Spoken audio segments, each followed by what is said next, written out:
share some insights about the questions that I'll tee up in just a minute. And we're going to spend the bulk of the time actually having you all talk to each other about some of these questions. And then we'll have a short period, a very short period at the end, where we'll ask you to share a few things from your conversations, and the senseis will wrap things up for us.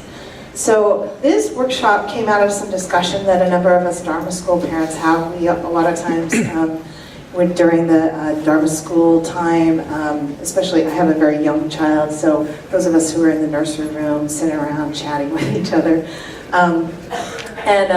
We started talking about how many of our families are multiracial, multi-ethnic, but also interreligious, have multiple religious traditions in their families. And what does that mean, and how is that shifting, and how we engage with the Buddhist temple and practice our Buddhism. And so we were wanting to have this session to really think about, how do you and your family address or incorporate other religious traditions or spiritual traditions with your Jodo Shinshu Buddhism. One of the examples that I love is one of the nursery school parents said, oh yeah, we do Santa Claus and Christmas, and I tell my kids that Santa is a bodhisattva. I was like, oh, that's good, I want to use that one. Another question has to do with how the Japanese and Japanese American roots of Jodo Shinshu in the US shape your Buddhist experience or practice. And that's one of the things that's a great value for my family, and one of the reasons that we really wanted to continue to be part of the Sangha. We really appreciate, for example, everything from Rimban Castro talking about some of the roots of the Japanese words and how those are really shaped by these Buddhist concepts, all the way to just the really simple things like everybody getting up at the end of something and putting all the chairs away. Very cultural practice. So those are some of the questions there, though, especially as our Sanghas are beginning to change. And then lastly, to think about what are some of the things that our Sanghas may really want to make sure that we maintain and reinforce, and what are some of the things that may need to change as our Sanghas are changing. So those are some of the key questions that we wanted to tee up and have you all engage with, and we wanted to start by asking the two sensei to share some of their insights with us. Maybe if I leave this where it's at, can you still hear me? Yep. Okay. I'd like to start out with the Gasho, please.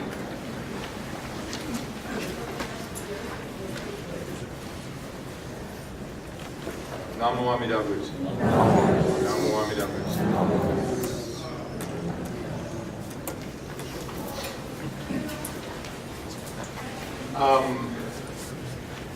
This is interesting. When I first was notified that I would be doing this, working with Ann and doing this workshop, we talked about a TV program called The Modern Family. I had no idea. No idea what the thing was. And I'm going through, trying to find it. And finally, I think Rona found it somewhere, and we got one episode. I watched it, and I kind of got a basic idea, I think, of what they're saying in this show. I gather that it's all about diversity. It's all about, because of your background, what kind of a slant do you have on a particular situation. And I can see how this is such a wonderful topic for us to discuss here in this convention, because I'm looking out there and I'm seeing just diversity all over the place out there right now. It's amazing. 20-some years ago, when I came to Betsuin the first time, it was predominantly Japanese American, probably 90+%. And I walked in the door and they hid the silverware. You never know what's coming through that door. But we had a good time, and I've really feel very much accepted in the Sangha, and very much a part of the Seattle Buddhist Church, is very much a part of my life. I wanted to share just some experiences. I have some things that I will talk about later on after we've finished our getting together in groups, and I'll have a few words to say at the end, but I just wanted to share some experiences with me to show you how things have changed, and some of the things some of the situations you can get into. So I remember the first graveside inurnment that I had. This is where the minister goes out and the urn is placed in the ground and you have a service. So I walked to Vielle there in Seattle, and I looked over on the side, and I recognized a Japanese person, a Japanese American person. So I said, aha, this is it. So I go over and I set up my shrine, and I'm in the process of doing it, and the lady comes over and she said, you know, that looks like a Buddhist shrine. It's an older Japanese American lady. She said, that looks like a Buddhist shrine that you're setting up. And I said, well, yes, it is. We're going to have a service here. And she said, but we're Presbyterian. And I said, you're not the Suzuki family? She says, no, we're the Toyota family. The Suzuki's are over there. So the reason I say this is it's so easy to get into stereotypes and this sort of thing. Another situation of stereotypes, and to show how diverse we are. Most of you know my wife, Rona, or a lot of you do. Rona's half Chinese, half Caucasian. So we hold up a picture of each and say, which is the Buddhist and which is the Mormon? Bet you can't guess. We have a lot of fun with that one, because she was brought up Mormon, and she still holds to many of those Mormon beliefs and traditions. She attends her church on occasion, and I go with her on occasion.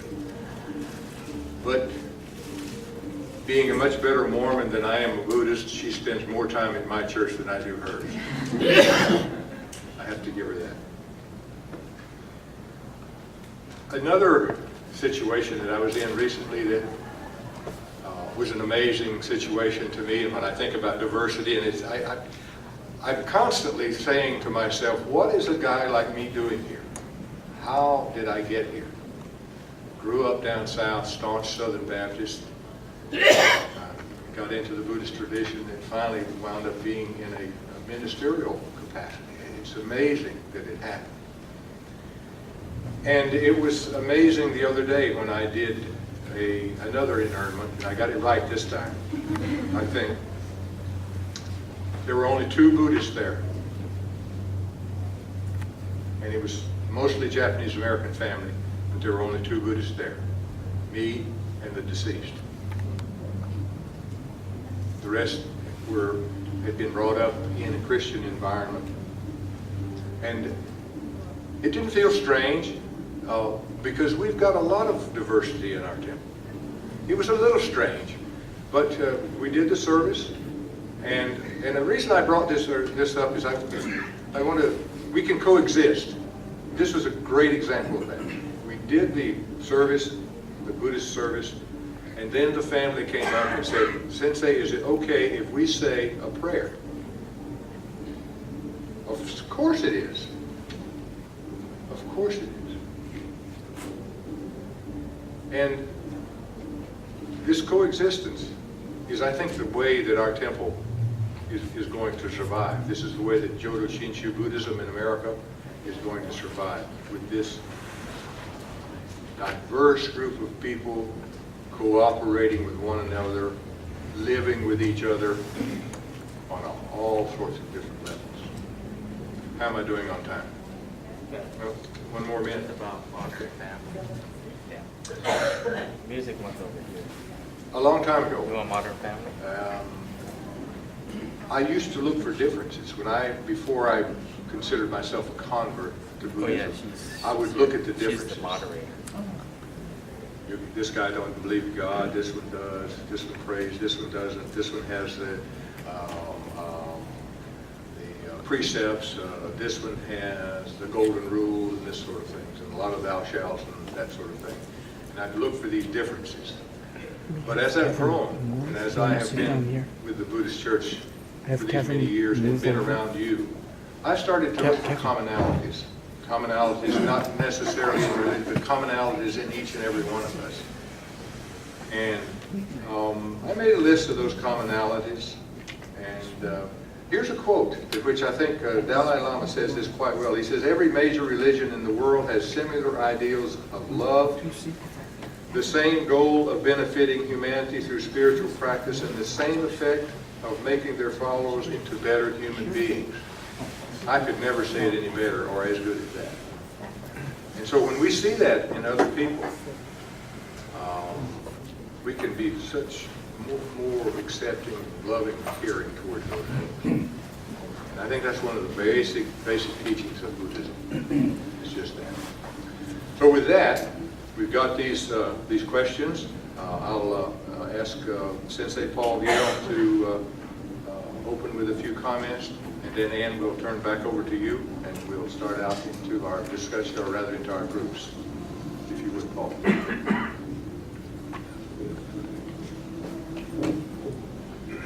Well, thank you, Sensei. You've kind of just said it all for me. It is a pleasure to be here. Thank you for the invitation. All I really know about Buddhism is what I've learned through the Spokane Buddhist Temple. And so that's the sum total of my experience is what I've been exposed to there. And this topic being diversity, I think we can safely say, those of us from that Sangha that are here, that we are the poster child for diversity. So many differences. Most are non-Japanese, I'd say 80% at least, are Caucasian. And they come always as adults. We come to Buddhism later in life. Don't grow up with that tradition. And so, like in my case, I was raised a Catholic, and from a strong Catholic family. And it was just assumed that I was going to enter the seminary and become a priest. But the Army changed all that, and for a long time I didn't have anything, any spiritual tradition. And then I found my way into Buddhism as I started reading and so forth and so on. But so many new people who come, and you get talking with them, and you find out it's the same story. So many are former Catholics, or recovering Catholics, as they would say. But then we have, Mormons and not Pentecostals, but I've got it written down here, Quakers and some Baptists, and others that just have no religion. So they all come on kind of an equal footing. Well, they wonder when they come in, well, I don't really know how to chant and all that. And I just say, we all come in through that front door. And we have different family units. We have traditional married couples. We have gay and lesbian couples. We have some racial diversity. We have one or two African American.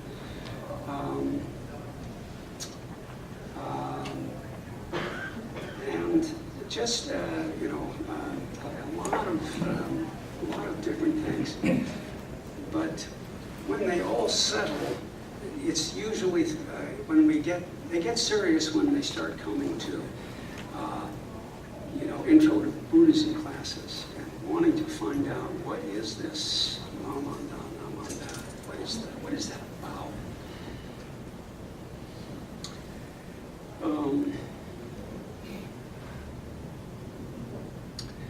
as far, well, yeah, there are these 3 questions, and I've written some responses to those, some comments about them. But just in general, I want to say, it's kind of like, I see our role, my role anyway, as kind of balancing, finding that balance between our great debt that we owe to our Japanese roots, Shinran, and all that has followed from that, from the sort of cultural influences from the Japanese community. On the one hand, this idea of deep respect for tradition and appreciation, deep listening on the one hand, and then on the other, to emphasize this very broad appeal of Jodo Shinshu.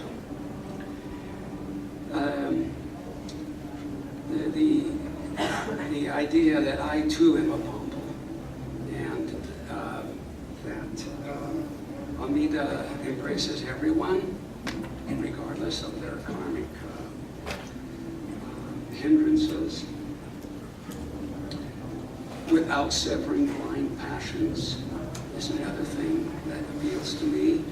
So that this whole thing, of judging other people, what Sensei Jim Sensei was alluding to,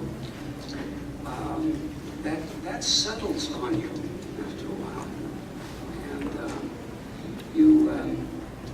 you just it becomes kind of a non-issue what your tradition or how you got here. The fact is that you're here, and let's see what we can find together going forward. So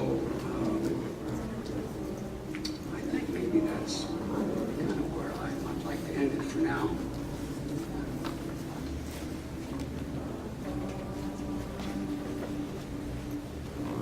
Thank you so much. I'm going to ask us now to get into small groups of about 5 or 6 people. But I would like to request that as you do that, you mix it up and don't just sit with all the same folks from your own Sangha, so that you can learn from and hear from folks that you don't necessarily know and exchange different kinds of ideas. We're going to spend about 25 minutes doing that. I'm going to pass out a sheet that has those questions, so I'll make sure all the sheets have that, or all the groups have that, and the senseis will be circulating around and sitting in and listening in and contributing ideas as well. So if you could go ahead and let's move the chairs around, move the space around, and get into groups of